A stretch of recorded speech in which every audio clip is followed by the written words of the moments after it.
आप शरीर हो या फिर आत्मा हो, क्या हो? हाँ, क्या हो आप? मैया जी, ओ मैया, यहां देखो, आप क्या हो? शरीर हो कि आत्मा हो? शरीर हो आप?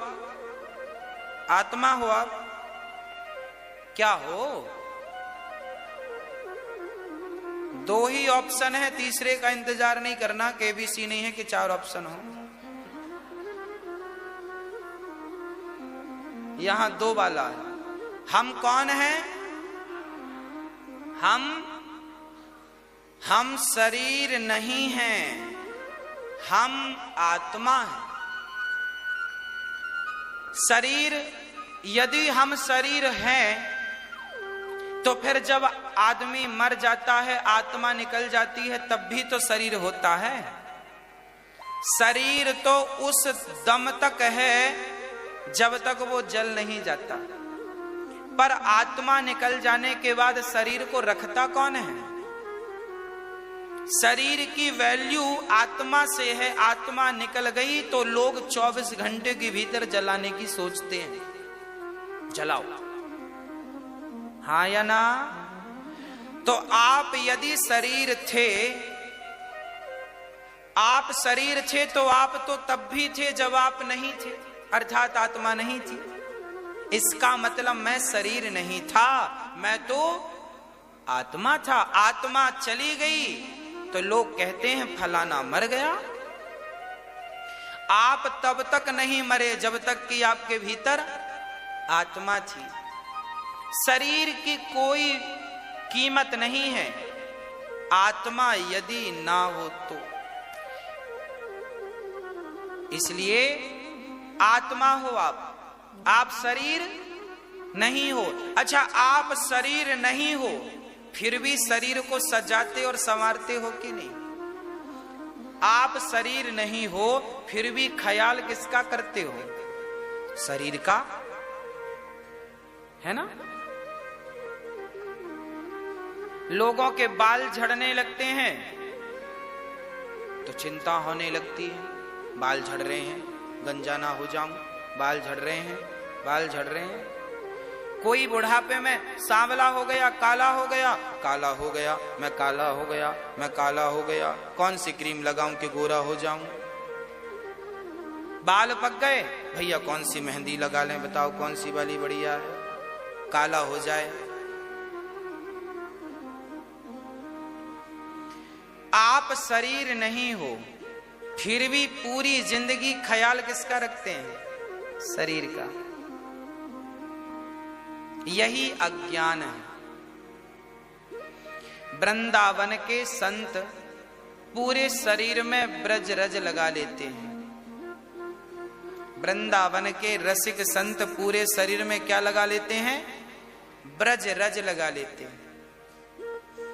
इस शरीर पर ब्रज रज चढ़ जाए तो ये शरीर सफल है।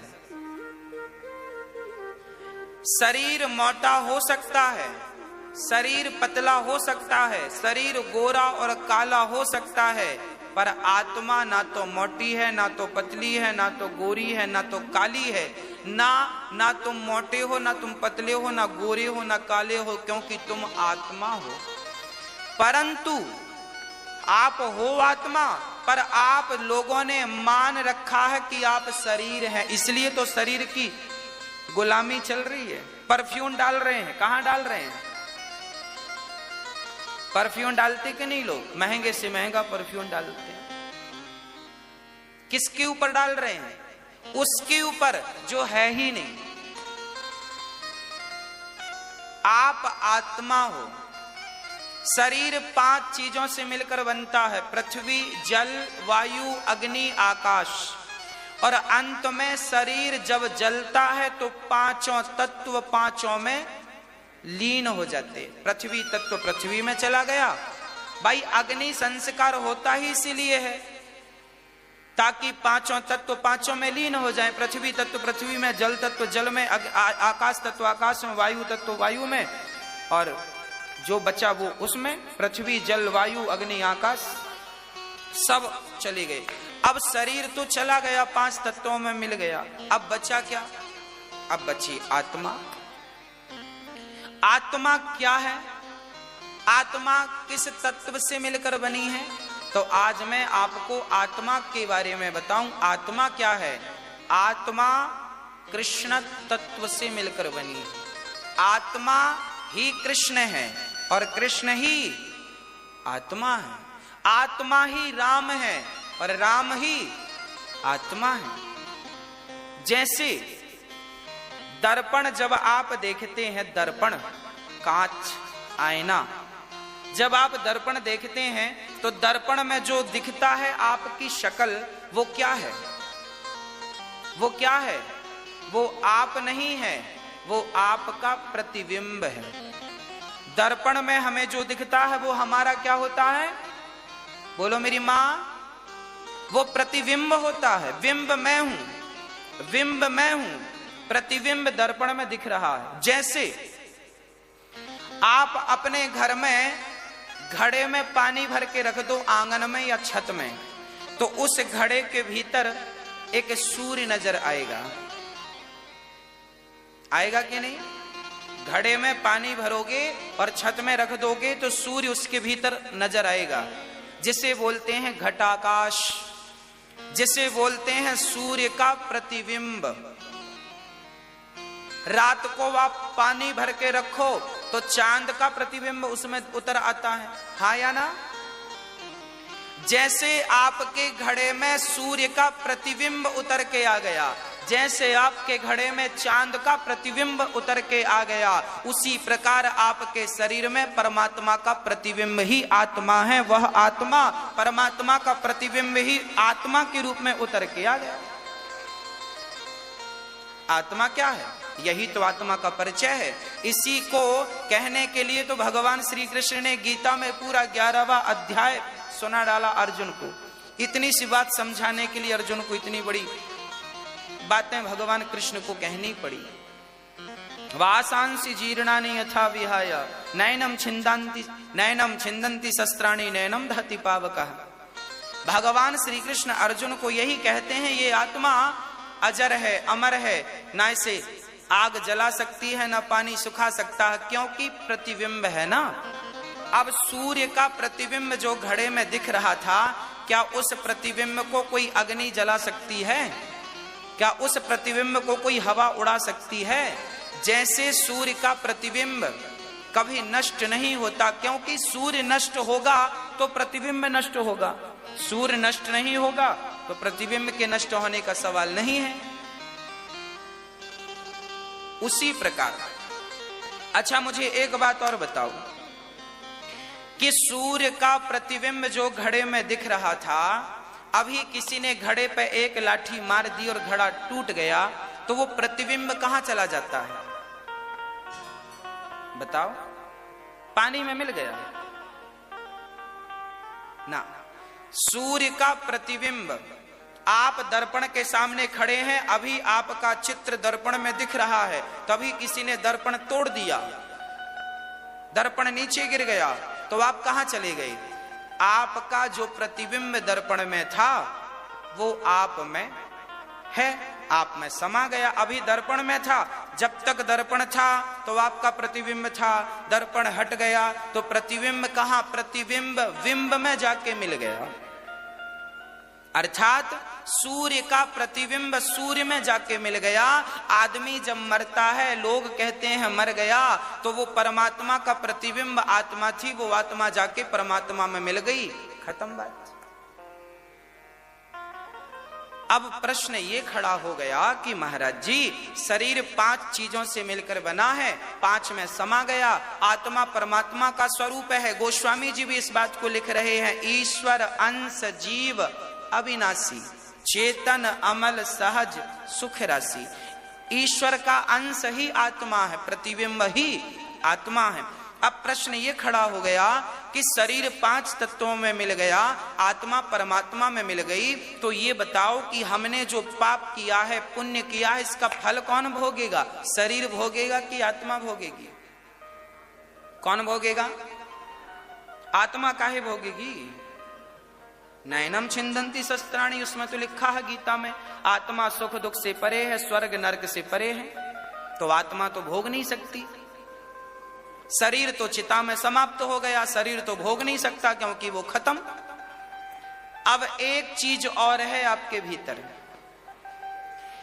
जैसे मोबाइल के भीतर सिम थी, उसी प्रकार मोबाइल के भीतर एक चीज और होती है, मेमोरी कार्ड। मेमोरी कार्ड होता है ना मोबाइल में, आपका मोबाइल जब फोटो क्लिक करता है तो वो फोटो जाके मेमोरी में सेव होती है। आप कोई वीडियो बनाते हैं मोबाइल से तो सेव कहां होती है? मेमोरी कार्ड में। उसी प्रकार आपका शरीर तो चिता में जल गया, आत्मा परमात्मा में मिल गई, परंतु वो सूक्ष्म शरीर, हमारे पास एक शरीर और है जिसे हम सूक्ष्म शरीर कहते हैं, जिसे हम उस सूक्ष्म शरीर को विद्वान लोग मन भी कहते हैं। मन ये मन जो है, मन ये सूक्ष्म शरीर है, ये मन ही मेमोरी कार्ड है। इसके भीतर आपका अच्छा बुरा सब सेव है, आपने जो अच्छा किया बुरा किया सब मन सेव करता है। और यही मन जब आप सोते हैं तो स्वप्न कौन देखता है? स्वप्न। ये मन ही स्वप्न का दृष्टा है, सूक्ष्म शरीर ही स्वप्न का दृष्टा बनता है और वही स्वप्न देखता है। सपने में भी एक शरीर होता है आपके पास, हाँ या ना? आप अपने घर में कमरे में सोए थे पर सपने में हरिद्वार चले गए, तो आप शरीर से हरिद्वार है ना? सपने में जो आप हरिद्वार में नहाते हैं तो आपका हाथ पांव सब होता है कि नहीं? आप तो घर में सो रहे थे पर ये सपने में कौन चला गया? हरिद्वार।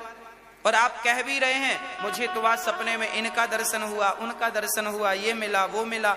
सपने में आपकी सपने में आंखें थी कि नहीं, हाथ थे कि नहीं, पांव था कि नहीं, सब थे। इसका मतलब दो शरीर हो गए कि नहीं? एक शरीर वो जो बिस्तर में सो रहा था और एक शरीर वो जो सपना देख रहा था हरिद्वार में।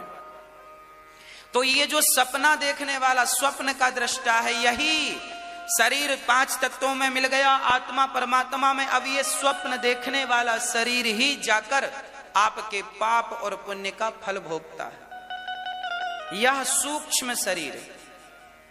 विद्वान लोग तो ये भी कहते हैं कि आपका जब आपकी मृत्यु होती है तो आपका सूक्ष्म शरीर निकलता है और डायरेक्ट आत्मा परमात्मा में नहीं मिलती। क्या होता है कि जब सूक्ष्म शरीर आपके भीतर से निकलता है तो आत्मा शरीर से निकलकर उस सूक्ष्म शरीर में मिल जाती है। आत्मा निकलती है, उस सूक्ष्म शरीर में मिलती है और ये सूक्ष्म शरीर जाता है, सबसे पहले स्वर्ग जाता है। यमराज जी से लेकर जाते हैं भगवान के पास। भगवान वहां पर बैठकर कहते हैं कि आ गए।